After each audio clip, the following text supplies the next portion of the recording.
থেকে দক্ষিণবঙ্গের পুরুলিয়া, পশ্চিম বর্ধমান, বাঁকুড়া, ঝাড়গ্রাম এবং পশ্চিম মেদিনীপুর এই জেলাগুলোতে অরেঞ্জ সতর্কবার্তা দেওয়া হয়েছে। এই জেলাগুলোতে বিক্ষিপ্তভাবে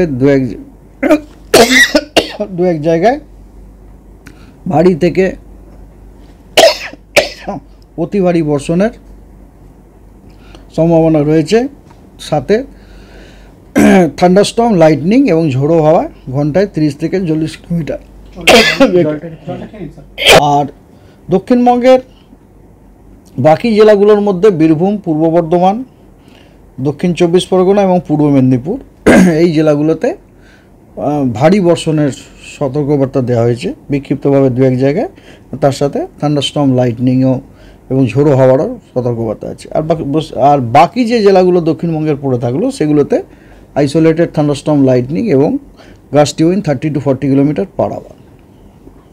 উত্তরবঙ্গে আগামীকাল উত্তর দিনাজপুর, দার্জিলিং, জলপাইগুড়ি এবং আলিপুরদুয়ার এই জেলাগুলোতে বিক্ষিপ্তভাবে দু এক জায়গায় ভারী বর্ষণ হওয়ার সম্ভাবনা আছে, তার সাথে থান্ডারস্টর্ম, লাইটনিং এবং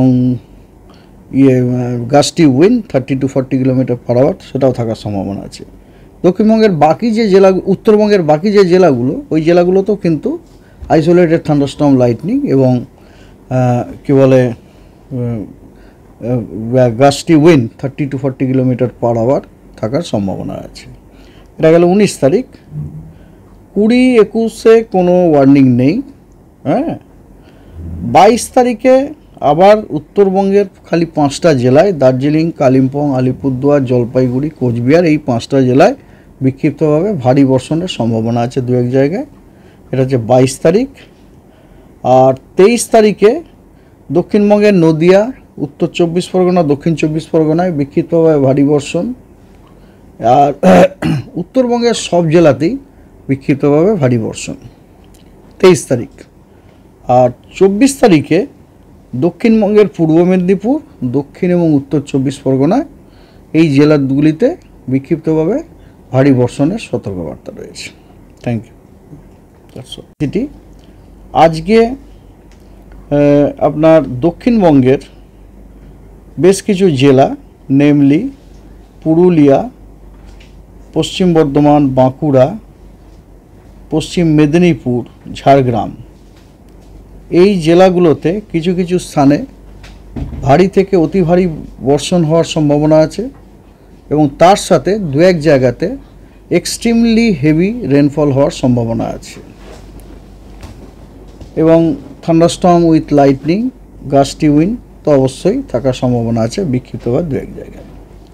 এছাড়া বীরভূম, পূর্ব বর্ধমান, হুগলি, হাওড়া, পূর্ব মেদিনীপুর, দক্ষিণ 24 পরগনা এই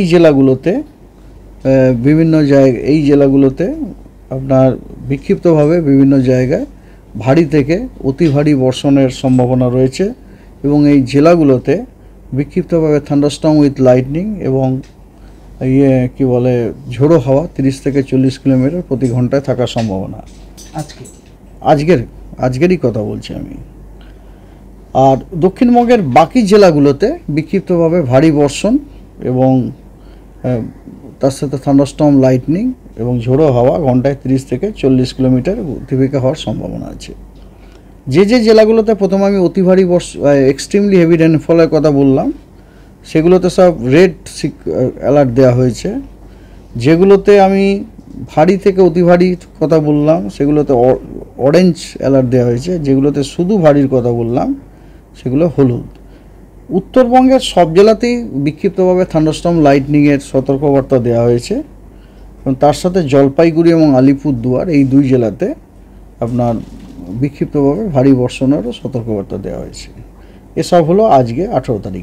ওকে, তো কালকে যে লো প্রেশার এরিয়াটা ছিল সেটা আপনার ওয়েল মার্ক লো প্রেশার এরিয়াতে পরিণত হয়েছে এবং very slowly west of north westwards ডাইরেকশানে মুভ করেছে। মানে আজকে সকালবেলাতে ওর পজিশন ছিল মোটামুটি পানাগড়, বাঁকুড়ার কাছাকাছি ওরকম জায়গাতে এবং এই লো প্রেশারের সাথে অ্যাসোসিয়েটেড যে আপনার সাইক্লোনিক সার্কুলেশন সেটা সমুদ্রপৃষ্ঠ থেকে 7.6 কিলোমিটার পর্যন্ত বিস্তৃত ছিল এবং with tilting with height in the south West direction.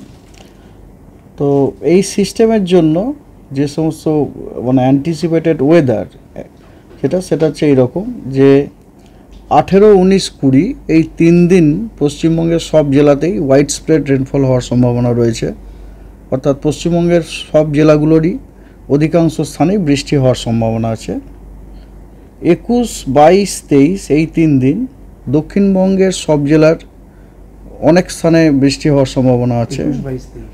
21, 22, 23 এবং অনেক জেলাতে মানে আপনার ডিস্ট্রিবিউশনটা হচ্ছে ফেয়ারলি ওয়াইড স্প্রেড, এবং উত্তরবঙ্গের সব জেলাতেই ওয়াইড স্প্রেড রেনফল হওয়ার সম্ভাবনা আছে।